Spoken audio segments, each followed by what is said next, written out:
Completing a wood and steel crib for a 1,750-pound Anyang Power Hammer. William Hovey Smith, 2019.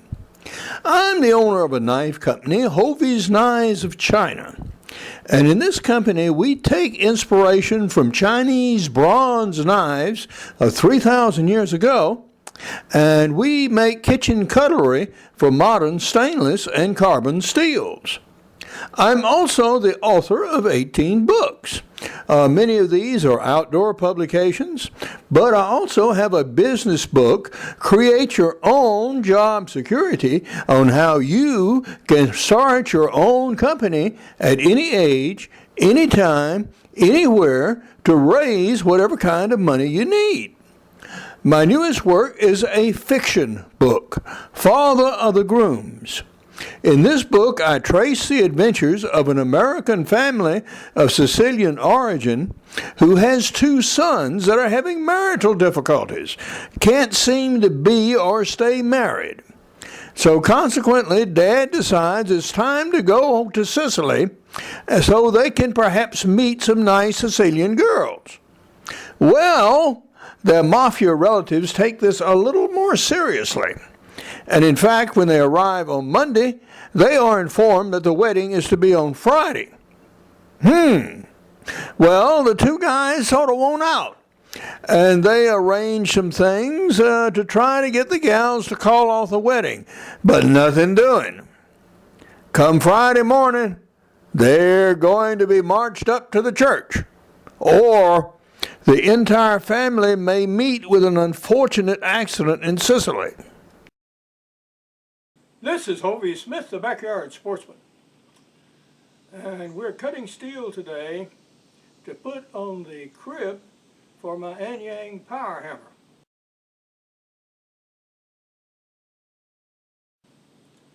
And this steel is 16 gauge. It's unusually thin. So what I'm going to do is I have a cut off 1 foot wide strip of the material, and I'm going to cut some parallel bands on it for later use in making laminated steel knives, and also to build up canisters for making canister style Damascus. I tried to get everything out and arranged here, and as you can see, I have this piece of steel already scribed, and I use a piece of soft aluminum rather than talc pencils just because the aluminum is more durable.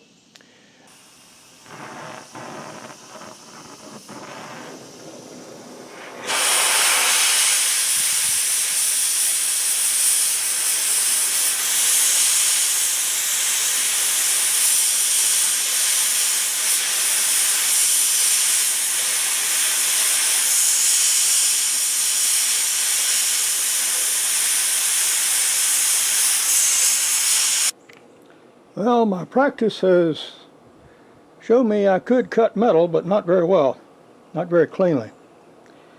So I'm going to go ahead and start.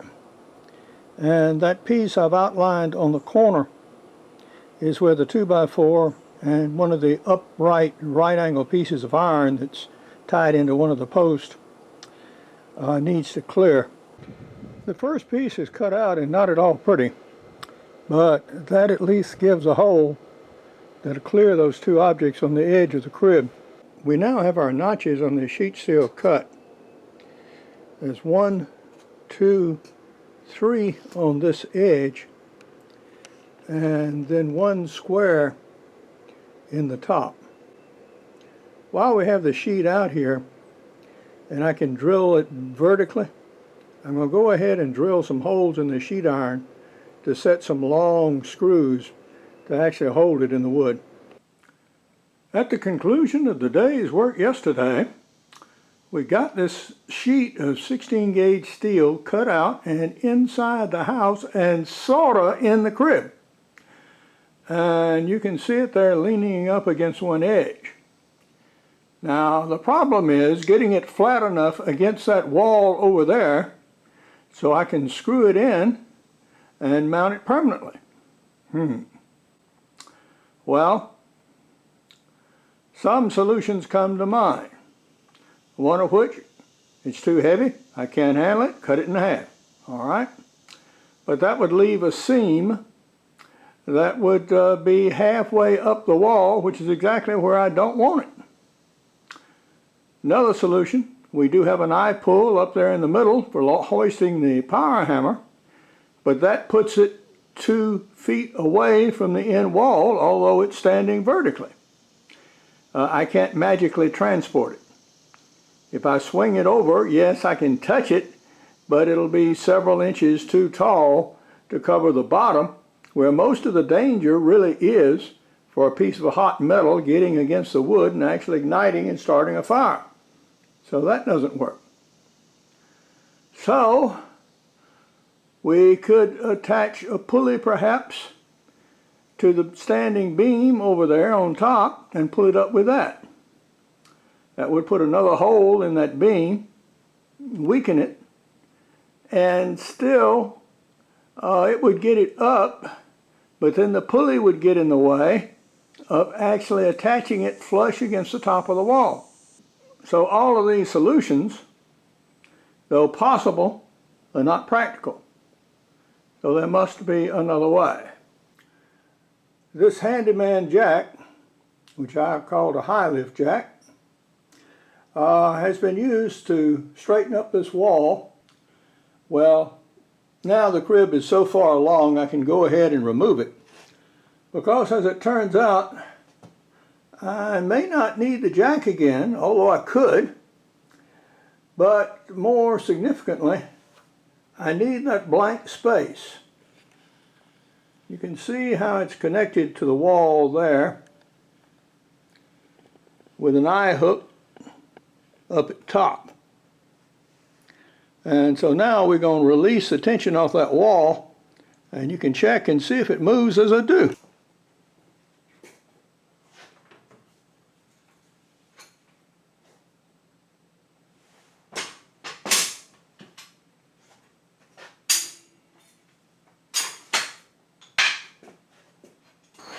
All right. I've rearranged my shop furniture here another time, and that way I could put my ladder in and retrieve my rope from up there. But that is not the only reason for making this space. I'm pre-drilling a series of holes around the periphery of this sheet so that I can obviously screw it to my supporting columns. But to get the bit to take in the slick metal, you really have to make an indent in it, or what it will do is the bit will just skate around on the surface. Not right. So you start your drill slow. See, it's wanting to wander.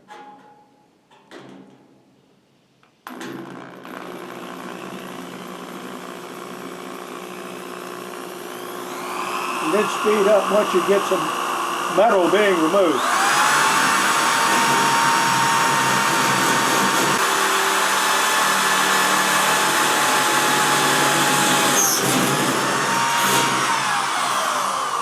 Okay, now we're through.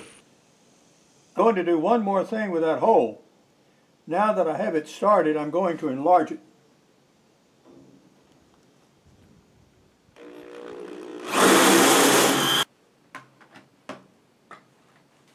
On my cut here, and on the one in this side, I've got some little tits sticking out that could interfere. So I'm going to take those off with the angle grinder. For the sake of uniformity, I'm going to go ahead and manhandle that piece of steel over to the beam so I can shoot a 1/2 inch hole near that square cutout notch. I now have the hole drilled so I can attach a hoist loop, and we're going to outfit that with a hook from the winch and start working our piece of sheet steel up against the side of the wall. I've now brought our game hoist tripod into the shop. to see if we can reposition it to actually move that piece of sheet steel.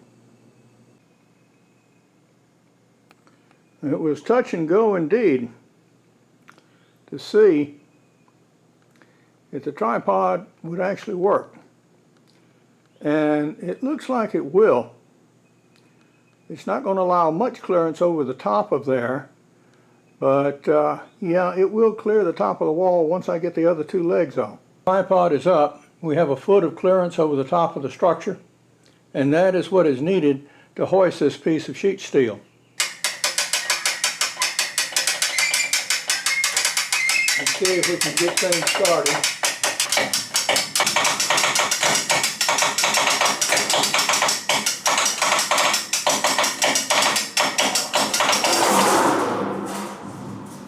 Okay, things are starting to move a little bit, I think.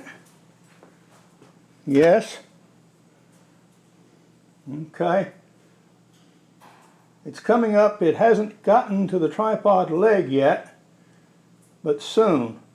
A few more clicks and I'll have to move it manually.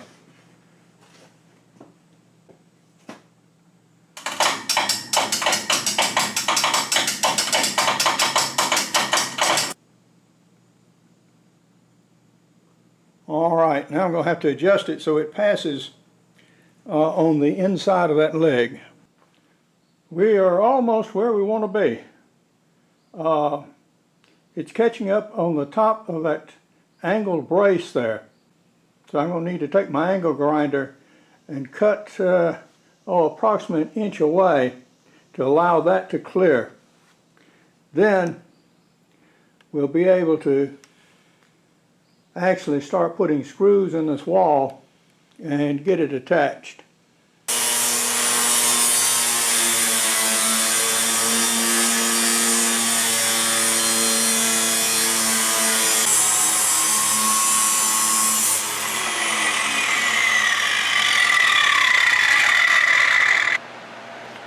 I'm setting the screws in the bottom of the wall by first pre-drilling a hole and then using the impact wrench to set the long screws.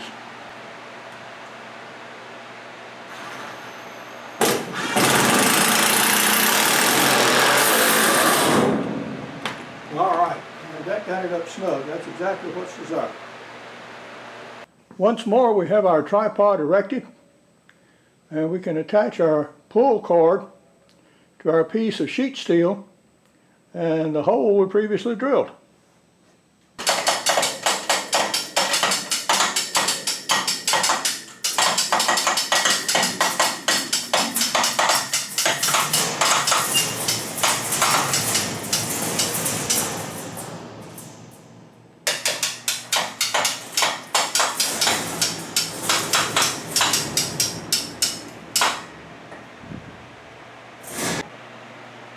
We have, as you see, a bow in this piece of sheet steel, but as we tighten up the screws from top to bottom, that will work out, and so we'll wind up exactly where we want to be.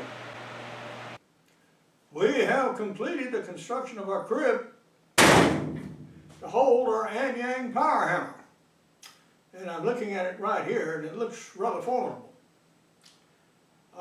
We built this nominally 4 by 7 feet, and this was to make efficient use of materials that we could buy in 4 by 8 sheets like plywood, like 2 by 4s and 8-foot lengths, and also 4 by 4s, and this is the waste material we have left over. So as a build, it was a pretty efficient operation. Will it really work? Well, I'm looking at the power hammer right now, and it's going to go in here pretty shortly.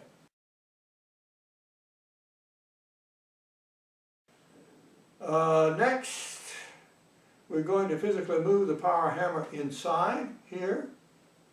We have to hoist it to get it off the dolly it's on, lower it down, separate it into 2 sections, fill the base with sand, and then reattach everything. Well, that's going to be interesting. And so we're going to be mining and drying some sand, as well as probably putting in another winch on here mounted permanently. So if I have to, I can remove sections of the power hammer with mechanical aids and not have to physically lift it all by hand in this very confined space. But now, this is Hovey Smith, reminding you to hunt what you eat and eat what you hunt. Be legal, be ethical, be safe. Goodbye, God bless, and see you next time. In this early part of the book, I'm still introducing the characters. So now, we know something of the father and the mother, a bit more about the two brothers, something about the two gals or to be involved and why they are willing to accept the marriage to two Americans that they've never laid eyes on. And we've also introduced two members of the AIA, which is an Italian anti-mafia association. And things are progressing quite nicely. We have one of our guys on his way now back to Baton Rouge, driving an old beat-up Scout across the Mojave Desert. And he has had some adventures in Las Vegas. This piece of sheet steel is thin enough to cut in or crush bones and limbs should it fall on you. So be very careful. Don't depend on friction alone to hold it in place. If you have to leave it for a while, always tie it up. Now, if I was going to do it again, I think I would have made most of the cuts that I could have with an angle grinder and only use the cutting torch to cut those slots out where I could not reach. For more information on my book, 750 videos, and other projects, go to www.hoveysmith.com. For information on Hovey's Knives of China, go to hoveysknivesofchinablog.co. And to discover what's going on in the latest chapters of Father of the Grooms and how you may join and actually participate in the project, you can go to fatherofthegrooms.net. See you in the movies. Goodbye, and God bless.